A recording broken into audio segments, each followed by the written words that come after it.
Okay, to state the obvious, the art has to be beautiful. That's what practically 99% of the population believe, almost everyone. Okay, and the more beautiful, the more art. That's the norm, okay? If I say, no, art has nothing to do with beauty, you would think I'm a fool. Well, my professor in the first lesson in art school said exactly that. Art has nothing to do with beauty. How come an intelligent man makes such a statement? Is it not that everybody wants more beauty and they pay more for the beautiful painting? Yes, but if something is ugly, like an ugly bonsai, who would want to buy it? And why would you want an ugly bonsai?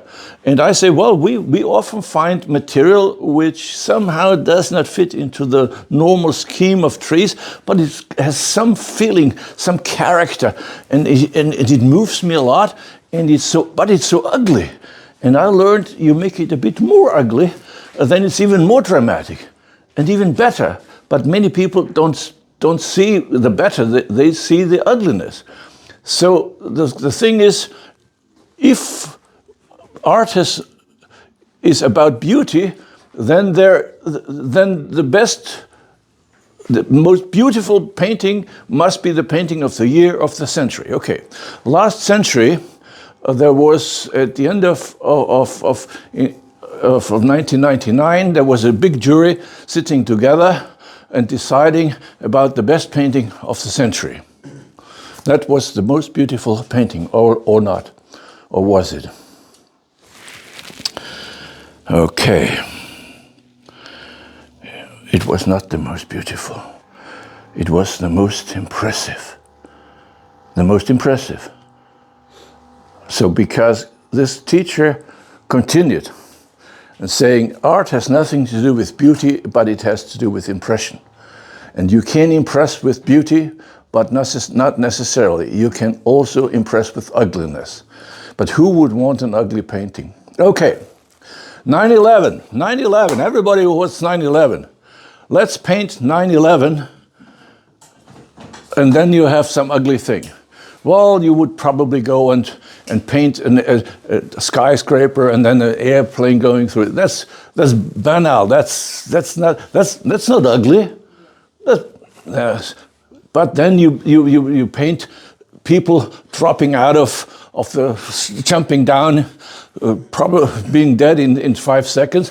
That's pretty ugly. Okay, so something like that. But anyway, we have an example because we have the 9/11 of Spain. 9/11 of Spain happened in June 1936. Okay, at that time was civil war in America, not in America, in Spain, but it was like the Democrats fighting against the Republicans with arms, okay? It was the socialists fighting against the others. So that happened actually in Spain. It was a terrible war, okay? And the fascists won, and the socialists were in defense, okay? But so the ruler, the whole country was a fascist country. So the city of Guernica decided that they don't want to be part of a fascist country, and they declared themselves free. The free city of Guernica, okay? We don't belong to you.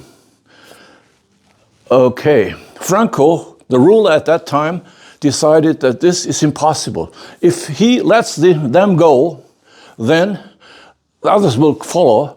So something has to happen. So he asked his friend Hitler whether he could help him, and Hitler did help him. Hitler had the Legion Condor. That was the people who were preparing for the war, to fight and to throw bombs on cities. And that was a wonderful opportunity to try what happens if you throw bombs on a city. Guernica had to vanish. Gaza Strip, ground zero. So, but Guernica didn't know that. So on one Saturday afternoon, it was a nice day, and the people were going out with their family, with the dogs, and everybody was greeting everybody, and they were so happy to be free now.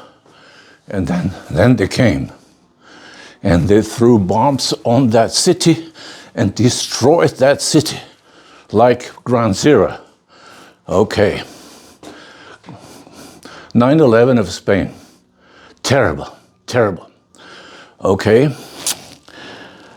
And then somebody asked Picasso to paint that. How do you paint 9/11? How do you paint Guernica?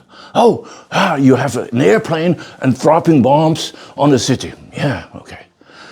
But that's not showing, that's showing what happened, yes. But what you want to show is the barbarian. How terrible. How do you show terror? How do you paint that?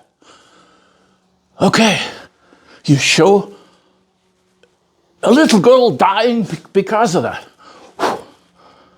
No. Amen.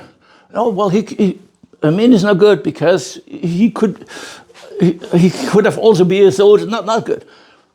Or the dog of the girl. Oh, no. Picasso chose a horse, a big horse that is hit by something, and we see the second when this horse is dying, is sitting there on the road, and everything is open here and comes out, and the horse yells and says, "Why?" like that. And this is the moment that he showed. And on the back there was some little plane there, and Franco saying, okay, thank you, Mr. Hitler, okay. And this is called Guernica. Now, is that beautiful? But impress it did you, right? So the most impressive painting is the best one. That one, the best painting of the century. The ugliest one won the best. Okay, so if you, from now on, you will not forget this, okay? Now on, see some ugly tree, remember that. Maybe it's good, and if you see some people who apparently do some ugly art, you have a better understanding. It's not that you have to like it, but you understand it. So I'm not, okay. So that was basically what I wanted to say, and as you see, every time I do this, it moves me, because we did that. Okay, thank you. Thank you very much.